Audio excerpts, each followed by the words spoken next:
En epidemiología, cuando empezamos en epidemiología, siempre es importante que recordemos cómo ha evolucionado el concepto de epidemia o cómo han estado ligados los brotes con el ser humano. Y por eso revisamos un poco el contexto histórico de la epidemiología. Yo, como les digo, en estas primera, segunda clase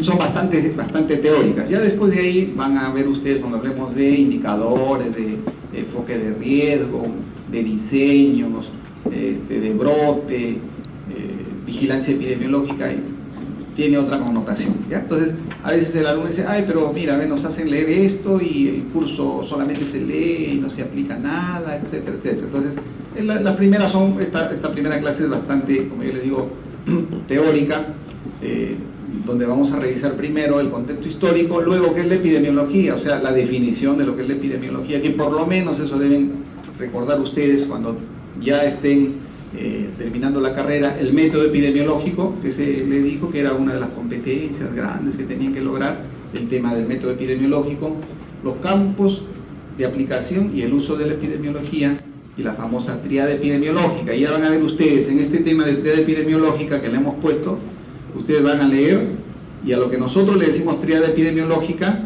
en algunos libros le llaman tríada ecológica. O perdón, a lo que nosotros le llamamos tríada epidemiológica, en algunos libros a la tríada ecológica le dicen tríada epidemiológica. ¿Ya? Entonces, por ejemplo, esa es una cosa que tienen que saber ustedes. Cuando el profesor le pregunte si le viene en el examen, y ya ustedes también deben saber, y yo siempre me gusta poner las cartas sobre la mesa. El examen, la gran proporción de preguntas no son memorísticas. O sea, no le vamos a poner, por ejemplo, marque usted la correcta. Es un elemento de la triada epidemiológica A, B, C, D, E. Generalmente las preguntas no son así. Generalmente las preguntas tienen un contexto previo y luego para que ustedes analicen y finalmente concluyan y marquen la respuesta correcta. ¿Ya? Entonces, como yo digo, es para que ustedes piensen la respuesta, no es para que memoricen. De ahí que es importante que en los seminarios aprovechen y hagan todas las preguntas que ustedes consideren pertinentes en el desarrollo de los ejercicios. ¿Ya? Entonces, esto es lo que vamos a desarrollar esta tarde.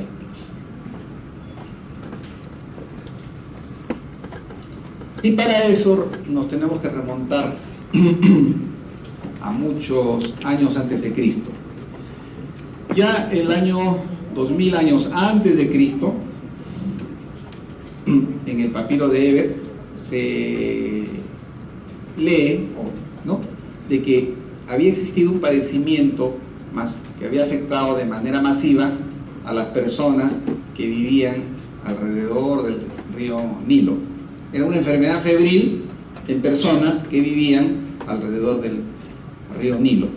Entonces, ¿qué es lo que se sospecha que pudo haber sido esta enfermedad febril en personas que estaban ligadas o que vivían alrededor del río Nilo?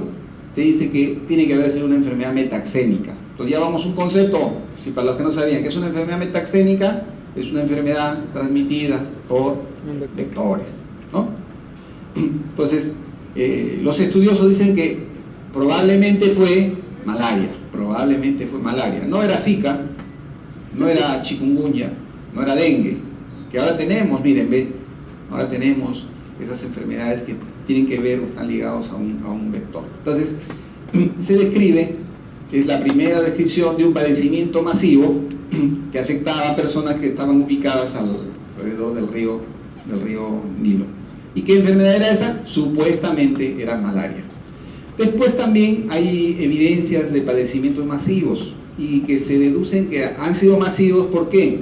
Porque en las momias egipcias se han encontrado lesiones compatibles con viruela, lesiones compatibles dérmicas, compatibles con viruela. Y se dice, si esto le daba a la gente de élite, seguramente esta enfermedad fue aún más frecuente en la población general. Entonces también se cree que este tipo de padecimiento, llamada viruela, es la que habría afectado a estas personas. Luego tenemos en Egipto, ya 1000 años antes de Cristo se veneraba a esta diosa, que es la famosa diosa de las epidemias, ¿no? O sea, sería el proceso tan frecuente que tuvo que haber una diosa, la diosa de las epidemias. llamada la diosa Set. Después, ya avanzando un poquito más, ya también encontramos en todos estos libros sagrados evidencias de que el ser humano ha sido afectado por padecimientos masivos, ¿no? Y es los que somos católicos, recordamos o hemos escuchado o leemos un hecho muy llamativo, ¿no? Primero, las plagas que afectaron a Egipto, y que como consecuencia de ello, ¿cómo se llama? Ramsés, el hijo de Ramsés, permitió que los cristianos puedan salir de Egipto, ¿no? Sean liberados de la esclavitud en la cual estaban sometidos en Egipto, ¿no? Entonces, también en los libros sagrados, como es la Biblia, se narra un hecho asociado ¿a qué? A la ocurrencia de epidemias. Adicionalmente, también en estos libros sagrados se habla de ¿qué? Del famoso aislamiento, ¿no? Por ejemplo, se habla de las personas con lepra y el aislamiento. Las personas con lepra eran aisladas. También se hablan de pautas de higiene. Por ejemplo, ya en estos libros sagrados se habla del famoso del lavado de manos como una medida para evitar el contagio de enfermedades, o el consumo de alimentos higiénicos o para evitar la transmisión de enfermedades, ¿no? Entonces, como ven, miren, los padecimientos masivos en la población, podríamos decir, es consustancial a la existencia del ser humano. Luego ya tenemos un poquito más adelante, y ahí tenemos a nuestro famoso padre de la medicina, Hipócrates. ¿Cuál es el mérito de Hipócrates? El mérito de Hipócrates es que dijo que las enfermedades no son producto del castigo divino. O sea, la enfermedad no se produce porque yo me porté mal, porque Dios el Dios que ellos creían, pues, ¿no? Los dioses que ellos creían, les mandó una maldición y les produjo la enfermedad. No, él fue el primero que le da una explicación racional, que dice, no es eso, y plantea de que existen sustancias en el medio ambiente que pueden producir la enfermedad. Y esas sustancias que existen en el medio ambiente le llaman los famosos miasmas. Y hay otra palabrita que aprendemos, miasmas, que son las emanaciones pestilentes, y que a veces todavía las autoridades de salud o ustedes como estudiantes de medicina creen que porque está oliendo feo el muerto nos va a enfermar. Eso, por ejemplo, es un pensamiento miasmático de esta época. O cuando ocurre un brote de varicela en un colegio, creemos que fumigando, ¿no? Fumigando o echando perfume al ambiente vamos a mejorar. Y eso se ve hasta cuando estamos en los establecimientos de salud. ¿Por qué? Porque nosotros hacemos limpiar los ambientes con sustancias que no tienen aroma por el problema que condiciona el aromatizador en los pacientes con asma, y el personal dice, pero no huele lo que limpias, ¿no? Entonces ellos creen que con el olor vamos a mejorar o vamos a evitar la enfermedad. Entonces son pensamientos miasmáticos. Ustedes han escuchado también cuando existen desastres, dicen, no entierran a los muertos, va a haber epidemia. Entiendan de que las emanaciones no producen enfermedad. Ese es un concepto que se hablaba pues en esta época, y el que empezó a hablar de esa forma de contagio fue el Señor. Pero eso fue un gran avance, ¿no? Un gran avance de pensar de que era castigo divino, es decir, de que hay una explicación racional y los miasmas son los que producen la enfermedad. Fue un gran avance para luego llegar al momento actual en el cual ya sabemos cómo se producen las enfermedades, ¿no? Él desarrolló o escribió el famoso tratado de los aires, las aguas y los lugares, que van a leer ustedes ahora en su seminario, ¿no? Es una lectura obligada, este tema del tratado de los aires, las aguas y los lugares, donde nos hace una descripción en tiempo, espacio y persona de las características que deben existir en cada uno de esos elementos, y que está asociado a la presencia de enfermedad. También él es importante porque fue el primero que usó estos conceptos de epidemia y endemia. Si bien no en el contexto actual como conocemos, pero sí ya él planteaba de que la epidemia era algo que venía a un lugar y se iba. Algo que llegaba, producía el daño, la enfermedad y luego se iba. En cambio la endemia es algo que viene y se queda en el pueblo, se queda en la comunidad. Esa fue la connotación que le dio a estos dos conceptos de endemia y de epidemia. Algunos lo consideran el padre de la epidemiología también, ¿no? Y dicen que es el padre de la epidemiología antigua, porque van a ver más adelante, nosotros tenemos otro padre de la epidemiología moderna. Luego tenemos a Claudio Galeno, un poco más adelante, médico fisiólogo, y él decía que la producción de las enfermedades estaba relacionada con tres tipos de factores. Uno de los factores dependía del hombre, y que era la parte genética, y la otra, la forma de vida o los estilos de vida. Miren, ya en esta época él nos decía, porque hay un componente y una carga genética, ahora sabemos hasta la saciedad que hay enfermedades que están asociadas a una carga genética, hay enfermedades que están asociadas a nuestros estilos de vida, nuestra forma de vida. Y había uno tercero relacionado con el ambiente, la atmósfera, también tenía que ver en la presencia de la enfermedad. Ahora, si esto lo llevamos nosotros a término del ambiente, también podríamos ligar, ¿no? Por ejemplo, el cambio en las condiciones ambientales, en Lima nomás, hace de que se den los factores condicionantes para que ocurran enfermedades metaxénicas. Ya, si ustedes no saben, les digo de que dengue en Lima ha habido 2 brotes. En 2005, si mal no me acuerdo, en Lima Norte, brote de dengue, y hace 2 o 3 años, acá en Lima Sur, otro brote de dengue. Y no nos sorprendamos si luego tenemos brote de Zika, si luego tenemos brote de chikungunya. Y eso tiene que ver con que, primero, con que existen las condiciones. Y segundo lugar, con la movilidad que existe de todos nosotros. Antes viajar de acá a Iquitos era difícil. Ahora en hora y media estás en Lima. Puedes venir en el periodo de incubación, hace la enfermedad acá, el vector te pica, el vector se infecta y ya se puede desatar una epidemia. Así ocurrió con el dengue, ¿no? Entonces, miren, las enfermedades también se han globalizado. La epidemiología también es una epidemiología global. Ya no es una epidemiología solo local o regional. ¿Ya? Sus criterios y concepciones respecto a las causas de la enfermedad prevalecieron más de 1200 años. Tenemos también en el siglo VI y VII hubo una terrible plaga que azotó al mundo y ya recibió el nombre griego de epidemia. Esta epidemia dicen que probablemente fue peste bubónica. En el siglo XIV, Winlow también definió la doctrina del contagio durante la pandemia de peste bubónica. Dicen, ¿saben cuántos se morían? Dice, cada día en esta epidemia de peste bubónica en Inglaterra. Claro, Inglaterra ahora ha superado, ¿no? Pero antes Inglaterra también era,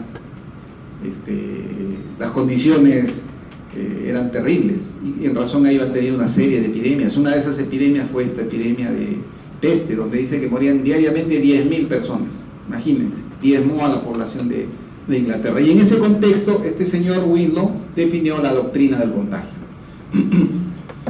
Luego tenemos a Fracastoro, planteó la existencia de 3 modos de transmisión: el modo directo, el modo indirecto y a distancia. Cardamo dio lugar al nacimiento del contagium vivo.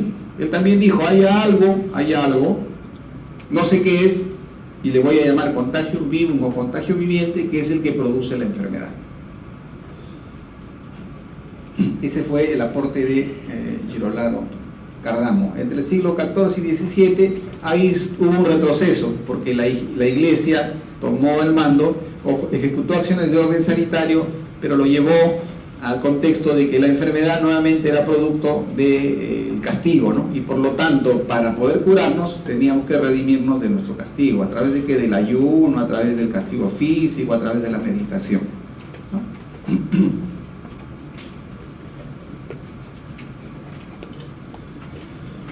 Luego ya tenemos la era de las estadísticas sanitarias, y ahí tenemos a John Brown y William Petit. Miren, John Brown, ¿qué es lo que hizo? Él analizó los nacimientos y las muertes que ocurrían en Inglaterra, en Londres, específicamente en este pueblo, y él identificó un patrón constante. Solamente con analizar la información vio un patrón constante de causas de muerte y diferencias entre zonas rurales y zonas urbanas. Él también vio que morían más hombres que mujeres. Él también vio de que la mayor proporción de muertes ocurría en niños, en lactantes, o sea, niños menores de 1 año y en niños menores de 5 años. Dice que el 40%, él vio que el 40% de las muertes se producían en los niños menores de 5 años. Luego, William Petit propuso la recolección e interpretación sistemática de la información sobre nacimientos, casamientos y muertes, y él le dio importancia a las famosas tablas de vida con relación a las compañías de seguro. Él fue el iniciador de estos conceptos de las famosas tablas de vida. ¿Cuál es mi expectativa de vida? Y esto sirvió ¿para qué? De acuerdo a mis riesgos, evidentemente, y esto sirvió para que las compañías hagan sus cálculos para cobrar las primas de acuerdo a los riesgos y de acuerdo a mis expectativas de vida, ¿no? Entonces, el aporte de William Petit fue el que contribuyó para la construcción de las famosas tablas de vida.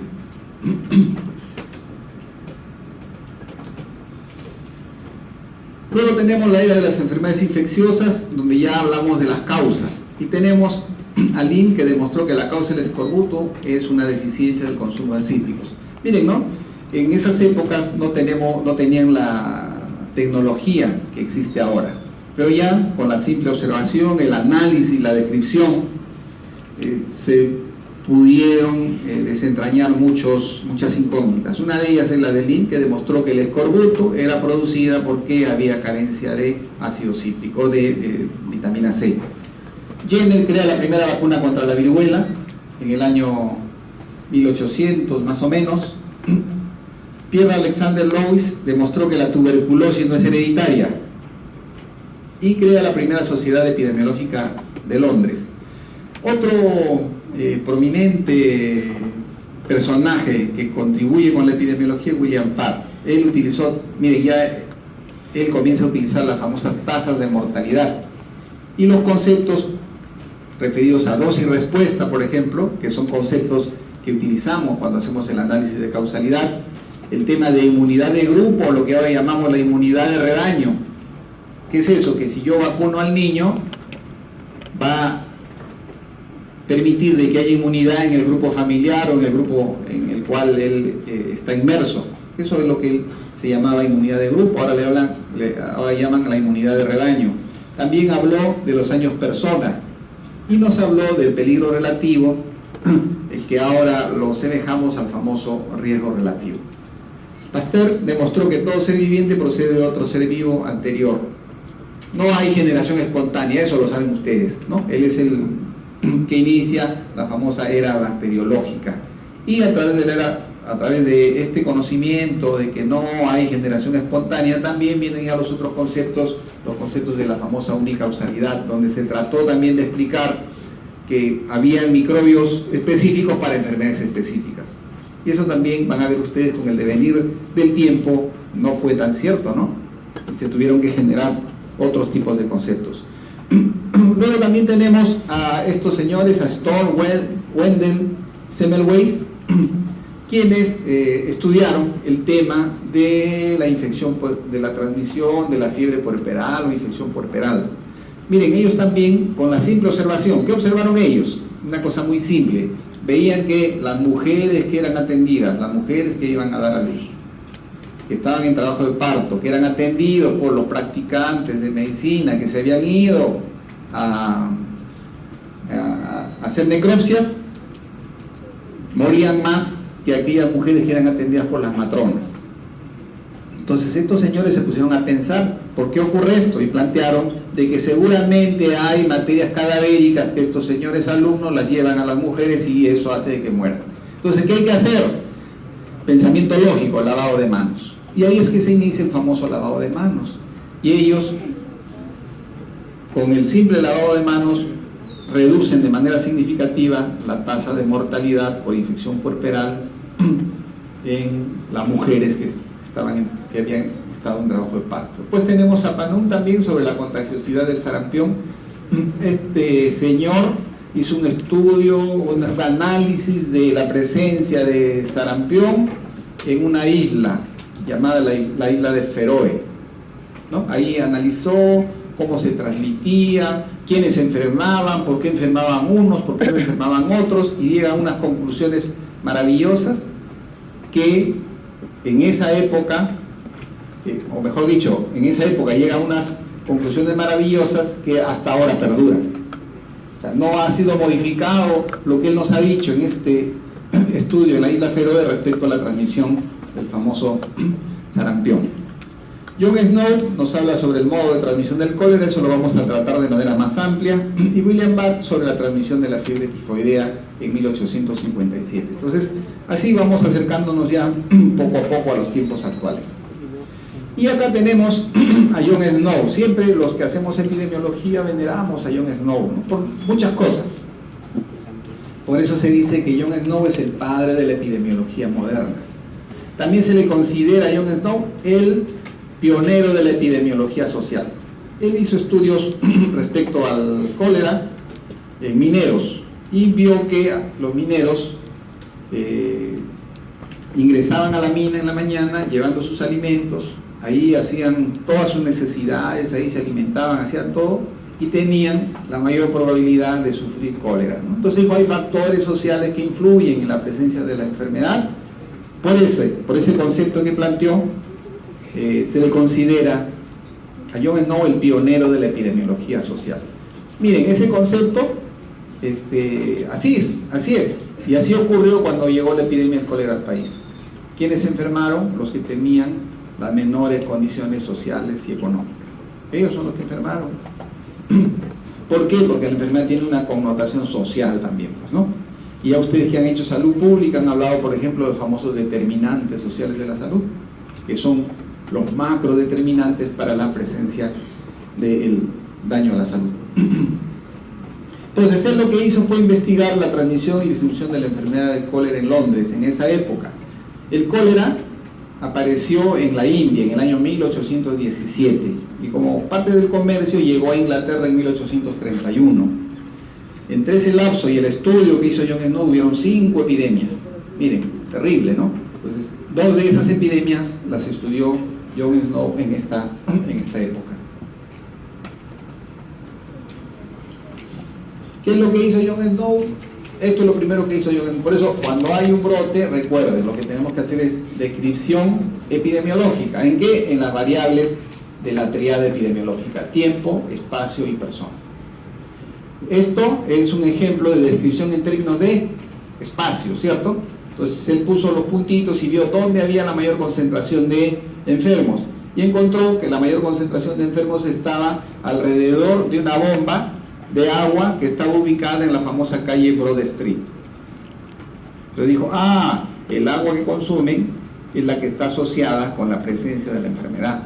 Él no dijo el vibrio cólera, porque también deben saber de que en la época que él descubrió o el que planteó que el agua era causa de cólera, no se conocía el vibrio cólera. El vibrio cólera es descubierto después, 30 años después, por nuestro amigo Roberto Koch. Roberto Koch recién, después de 30 años, dijo, sí, ve, ahí el microbio que está involucrado en la presencia del cólera es el famoso vibrio cólera. Pero John Snow decía, es el agua contaminada que es el que produce la enfermedad. Y a partir de este pensamiento es que se genera el famoso método epidemiológico que lo vamos a revisar. La otra cosa que estudió fue este hecho que se presentó, que habían 2 empresas que surtían de agua a la población en Inglaterra y vio, al hacer el análisis, que una de las aquella población que se surtía de una determinada empresa tenía un mayor número de muertes y consecuentemente una mayor tasa de muertes. Ya miren, esto de acá ya era una tasa de muertes por cada 10.000 casas. Entonces, por cada 10.000 casas, ¿cuántas muertes había? Aquellos que se surtían de la compañía Software tenían 315 por 10.000 y de la compañía Lambert 37. O sea, casi 10 veces más riesgo de sufrir o de morir por cólera aquellos que se surtían de la primera compañía. Entonces, Los que investigan dicen, siempre se preguntan, pues, ¿y por qué ocurre esto? Entonces él comenzó a investigar y vio qué es lo que había ocurrido. Que la compañía Lambert se había mudado del sitio que recogía agua para surtir a la población. O sea, antes las dos empresas recogían agua del mismo lugar del río Támesis. Mira, eso es lo que hacían. Recogían agua del Támesis y luego lo distribuían a la población. Entonces, una de las empresas cambió. Y eso es lo que descubrió John Snow, que la empresa Lambert había cambiado el lugar de recojo de agua hacia aguas arriba del río Támesis, donde la contaminación era menor y por lo tanto el riesgo de tener cólera también era menor, ¿no? Entonces, este es el otro estudio que hizo John Snow respecto a este otro brote de cólera.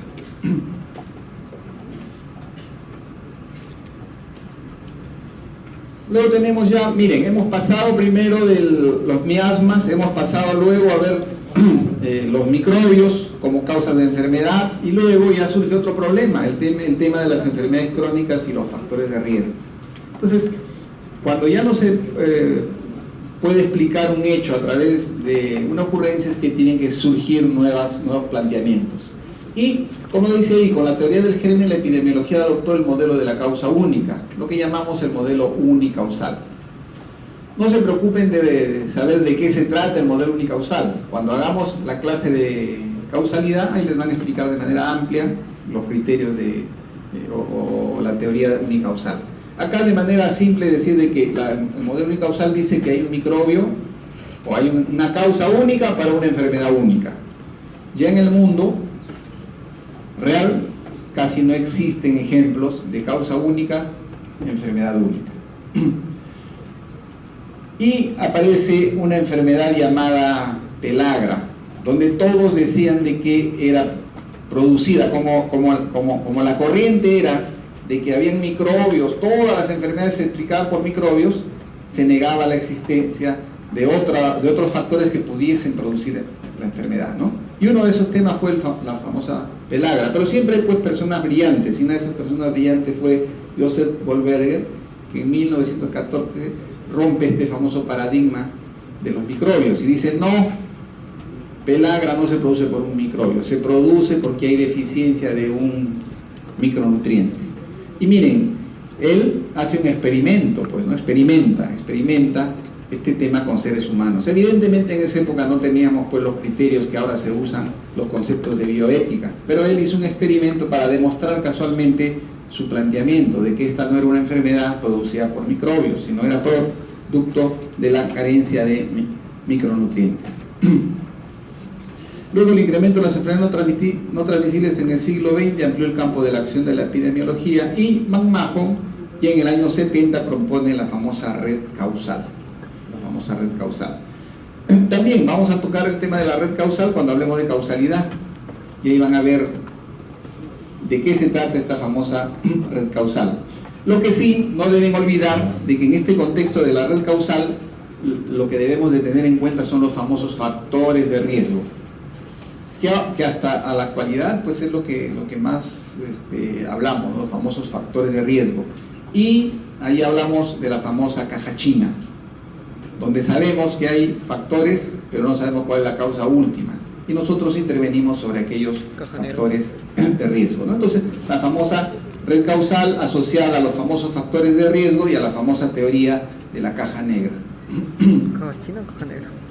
Luego tenemos a este otro autor que propone como alternativa a la caja negra el modelo histórico-social. Entonces dice, hay eventos que se desarrollan en un contexto histórico y social. Y así pone un ejemplo, dice, la tuberculosis tiene una evolución en el contexto histórico-social. Y sí, pues, ¿no? Sabemos de que la tuberculosis no solamente tiene que ver con el agente y el huésped, sino tiene que ver un contexto histórico y fundamentalmente social. ¿Y cómo logra demostrar él que es así? Porque comienza a analizar la enfermedad tuberculosis en Inglaterra y ve que la tuberculosis comienza a disminuir antes de que aparezcan los medicamentos para tratar la tuberculosis. Entonces él comienza a analizar y qué cosa puede hacer de que la tuberculosis disminuya si todavía no hay tratamiento, y ve que la mejora de las condiciones sociales económicas de la gente, permite que la tuberculosis disminuya. Entonces también hay un planteamiento, el modelo histórico-social, como una alternativa a la famosa caja negra. Ya más adelante, Marvin Sacher propone el modelo de caja china o ecoepidemiología. Esto también lo hemos revisado, ¿no? Cuando ustedes han revisado determinantes sociales, hemos revisado esta famosa caja china o ecoepidemiología, donde dice que hay factores ordenados, secuenciales, y que cada uno tiene una jerarquía, y dependiendo de esa jerarquía va a tener mayor o menor influencia en la presencia de enfermedad. Y así identifica los microdeterminantes y los macrodeterminantes. Y dice que los macrodeterminantes son las causas de las causas. Son aquellos que si intervendríamos sobre ellos, macrodeterminantes, salud, educación, nivel socioeconómico, vivienda, si intervenimos sobre ellos, eliminaríamos o controlaríamos de manera eficaz la ocurrencia de enfermedades. Y ejemplo, yo les pongo nuevamente, ahora que está de boga estas enfermedades, Zika, dengue, ¿ocurre por qué? Porque los macrodeterminantes son desfavorables pues, para la población, ¿no? Entonces, no hay agua, ¿qué hacemos? Juntamos agua. Eso es un factor para que el vector prolifere, asociado a las condiciones climáticas que estamos enfrentando. Mire, yo les digo, yo enseño hace 20 años epidemiología, y a los alumnos, antes de que haya el vector del dengue en Lima, les decíamos, Lima va a tener un comportamiento, el clima va a tener el comportamiento como el de la selva, y de verdad va a ser así, se va a tropicalizar nuestro clima y ya lo estamos viviendo. Y eso hace que aparezcan estas enfermedades que ni en sueños pensábamos que podían haber en Lima, ¿no? Entonces podemos tener hasta fiebre amarilla, de ahí que ustedes ven de que ahora hasta nos vacunamos contra la fiebre amarilla, ¿no? Graham estudia la relación entre el comportamiento y las circunstancias sociales también. Muy bien, y ahí hablamos de los famosos paradigmas que consolida lo anterior, el paradigma de la estadística sanitaria y el paradigma miasmático, ¿no? El paradigma, el primero, causa de enfermedad, los miasmas, ahí nos remontamos hasta Hipócrates, ¿cierto? Y la forma de control es el saneamiento y el drenaje, eso es lo que decía Hipócrates, pues, ¿no? Luego el paradigma de las enfermedades infecciosas, referido al paradigma microbiano, la unicausαλidad, también vino una onda de que todo era un microbio y había un microbio, y si no había microbio no podía ocurrir la enfermedad. Luego tiene el paradigma de los factores de riesgo, caja negra, ¿cierto? Caja negra. Y eso para explicar ¿qué? La ocurrencia de las enfermedades crónicas. Red causal, caja negra, paradigma de los factores de riesgo, y luego el paradigma ecoepidemiológico, determinantes causales están separados y organizados jerárquicamente, y dependiendo cómo estén ubicados van a tener influencia en la ocurrencia de una determinada enfermedad. Bien, entonces miren, ya hemos revisado la historia, ya hemos recorrido, al final hemos hecho un resumen de los diferentes paradigmas que han ido asociados al devenir del conocimiento humano y ante la necesidad de poder explicar cómo se producen las enfermedades. No sé qué vendrá más adelante, de repente ya va a ser el paradigma de la epidemiología molecular, y vamos a estar hablando de repente ya a un tiempo del paradigma molecular, de repente, porque ya todo lo vamos a explicar, pues no, desde el punto de vista molecular, desde el punto de vista genético, que vamos a manipular el genoma para evitar cáncer, para evitar diabetes, para evitar asma, etcétera, etcétera, etcétera. Ahora estamos con el paradigma ecoepidemiológico. Definición de epidemiología, hay más de 20 definiciones, hay algunos que dicen hay hasta 33 definiciones de epidemiología, ¿no? Yo les digo hay hasta 20 definiciones. ¿Yo qué les pido? Acá también les hago una recomendación. Yo no les pido que pierdan su tiempo tratando de memorizar las definiciones que les voy a dar. No va a venir en el examen. Pero sí les pido de que recuerden por lo menos una de las definiciones, para que cuando dicen, ¿qué estudias? Epidemiología. Y el papá dice, ¿qué es eso? Porque generalmente, o el taxista, ¿no? Jovencito, usted estudia medicina, ¿y qué está llevando? Epidemiología. ¿Y qué es eso? Entonces, por lo menos recuerden, esta definición etimológica, sí, pues ocurre, no voy a decir epidermología, ¿no? tiene que ver con la dermis, no, entonces para que recuerden, ¿ya? Epidemiología desde el punto de vista etimológico, dice epi, que significa sobre, demos, pueblo, y logos, estudio. Entonces, desde el punto de vista etimológico, la epidemiología es el estudio de algo que cae sobre el pueblo. ¿Ya? Por lo menos esa recuerden, y después yo les voy a pedir que recuerden una más integral, más completa, que es difícil también de olvidar. Pero no traten, en el examen no les voy a poner así, ¿no? La definición de la Organización Panamericana de la Salud respecto a epidemiología no va a venir así, pues, ¿no? Entonces, yo siempre les digo, usen la memoria para cosas productivas, ¿no? Acá es imposible que aprendan 20 definiciones, pues. Ni yo me acuerdo, ¿no? Ni yo me acuerdo. Entonces dice, la existencia de nuevas definiciones induce a sospechar que ninguna satisface todos los requisitos para definirla. O sea, todas las que hemos definido siempre le falta algo. Uno dice que es ciencia y doctrina de las epidemias, o es ciencia de fenómenos de masa. Otra definición de este autor dice, se trata de un sector del conocimiento esencialmente dinámico que se ha ido extendiendo a nuevos campos, enriqueciendo su metodología y estableciendo intercambios con varias disciplinas. ¿De qué podemos sacar de acá? Que la epidemiología no es aislada, ¿no? Es una disciplina que tiene relación con otras, como la sociología, la demografía y la estadística. De ahí otro consejo, revisen un poquito, por favor, de estadística que he llevado ahorita, hace poquísimo. ¿Por qué? Porque para poder manejar algo de epidemiología, tienen que conocer algo de estadística. Por eso que prerequisito para epidemiología es estadística. Entonces revisen, por favor, un poco de estadística, ¿no? Porque tiene que ver, y ya lo vemos acá en esta definición de este autor. Luego, Frost en el 27 dice ciencia de las enfermedades infecciosas. Miren, en esa época, como era el paradigma infeccioso predominante, dice ciencia de las enfermedades infecciosas. Ese es otro concepto que tienen que cambiar ustedes, de que la epidemiología no solo se ocupa de las enfermedades infecciosas, sino también de los otros daños a la salud. Este otro autor, el 51, dice rama de la medicina que estudia la relación entre los diferentes factores que determinan la extensión y propagación en la colectividad humana. Ya vamos viendo también en las definiciones que hay un componente en la epidemiología, ¿no? El componente es que se enfoca en las poblaciones, en grupos poblacionales. Ese es otro elemento común que van a ver ustedes en la definición, en las definiciones que les estamos presentando. La Organización Mundial de la Salud dice la epidemiología se ocupa del estudio de la distribución de las enfermedades, y acá ya añade otro elemento. Primero nos habla de las enfermedades y nos habla de las invalideces. ¿En quién? En poblaciones, nuevamente, pone énfasis en las poblaciones. Y también de la influencia que determina esta en la distribución.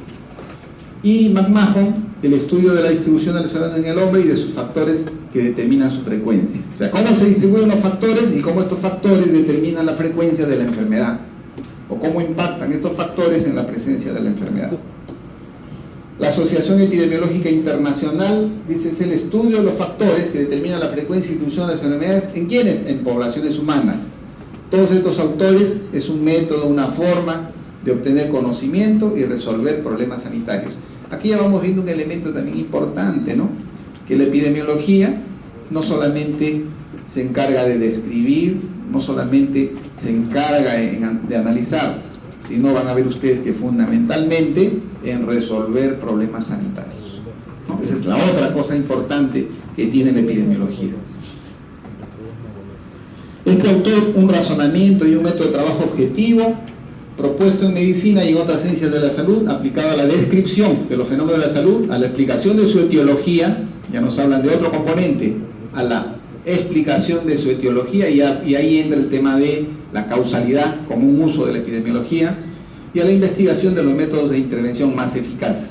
También estamos hablando de eficacia y van a ver ustedes que desde el punto de vista epidemiológico nosotros podemos determinar la eficacia terapéutica, por ejemplo, cuando hacemos los ensayos clínicos. ¿Y quién nos ayuda a eso? La epidemiología. Es un diccionario epidemiológico, diccionario donde están todas las epidemias, ustedes buscan y les define epidemias. Entonces acá, en este diccionario de define a la epidemiología como el estudio de la distribución y de los determinantes de los estados o acontecimientos relacionados con la salud en poblaciones. ¿Qué resalta de esta definición? Que subraya el hecho de que los epidemiólogos, como yo les decía, no solo estudian la muerte, la enfermedad y la discapacidad. O sea, no solamente cuentan muertos, cuentan enfermos y cuentan discapacitados. Si nos quedamos allí, y de ahí nuevamente le reitero, si nos quedamos allí, estamos haciendo estadística. Por eso que cuando ustedes van a presentar su exposición, los alumnos siempre tienen a preguntar, ¿la estadística vamos a presentar? Y le digo, la estadística no. Lo que vamos a presentar es la epidemiología, o la descripción epidemiológica del daño. ¿Por qué? Porque la estadística se queda en contar muertos, enfermos y discapacitados. En cambio, la epidemiología trasciende ello y nos habla de los estados sanitarios más positivos, y miren lo que dice ahí, de los medios para mejorar la salud. Entonces, epidemiología sin un componente de prevención y control no es epidemiología. OPS es ciencia que trata del estudio de la distribución de las enfermedades, de sus causas y de los determinantes de su frecuencia en el hombre, así como del conocimiento de la historia natural. Otro concepto ya, miren, historia natural de la enfermedad y del conocimiento de datos para una intervención orientada al control o erradicación. Todas estas palabritas que estamos revisando van a ver ustedes que las vamos a tocar. Cuando hagamos control de brote, vamos a hablar de qué se trata: prevención, control, eliminación, erradicación. Ahora lo dejamos ahí de manera abstracta. Y esta es la definición que quiero que se acuerden. Miren, esta definición, al igual que la definición etimológica, es una definición bien simple, bien sencilla, no es difícil de recordar. ¿Qué dice? Es una ciencia. Primero sepan que la epidemiología es una ciencia nueva, ciertamente nueva, no tiene mucho tiempo. Es una ciencia que estudia. ¿Qué cosa estudia? Las causas. ¿De qué? De cómo aparecen las enfermedades o los daños. ¿Cómo aparece el Zika? ¿No? ¿Cómo se propaga el Zika? ¿Y por qué se mantiene el Zika en una comunidad? ¿O por qué aparece el dengue? ¿Por qué se propaga el dengue? ¿Y por qué el dengue se ha quedado en el Perú? ¿Para qué? ¿Para qué? Para prevenirlos o controlarlos. Entonces recuerden, esta definición es bien simple: ciencia que se encarga de cómo aparecen los daños, la causa de la aparición, de la diseminación o propagación, del mantenimiento de un daño en el contexto de la población, con la finalidad de ¿qué? De prevenirlos o controlarlos. ¿Sí? Entonces, esta definición no se olviden. Entonces, cuando el papá le pregunte, dígale: sí, he hecho mi clase de epidemiología. ¿Y qué es? Ah, es la ciencia, es una ciencia que se encarga de ver cómo aparecen, cómo se mantienen, cómo se propagan los daños a la salud, con la finalidad de prevenirlos o controlarlos. Muy bien. Objetivo de la epidemiología es mejorar la salud de las poblaciones generando evidencia científica. O sea, acá, ¿qué resumimos? ¿Qué hace la epidemiología? El objetivo es mejorar la salud de las poblaciones. ¿Pero a través de qué? De la generación de evidencia científica. O sea, el hábito de fumar está asociado con cáncer, hay que generar evidencia. Y se han hecho pues un montón de estudios de diferente tipo que han demostrado fehacientemente, inicialmente, que el humo del tabaco producía cáncer. Ahora ya sabemos qué componente del humo del tabaco produce cáncer, pero inicialmente se supo que el humo del tabaco era dañino para la salud. Entonces, ese es el objetivo de la epidemiología: mejorar la salud de las poblaciones a través de la generación de evidencias.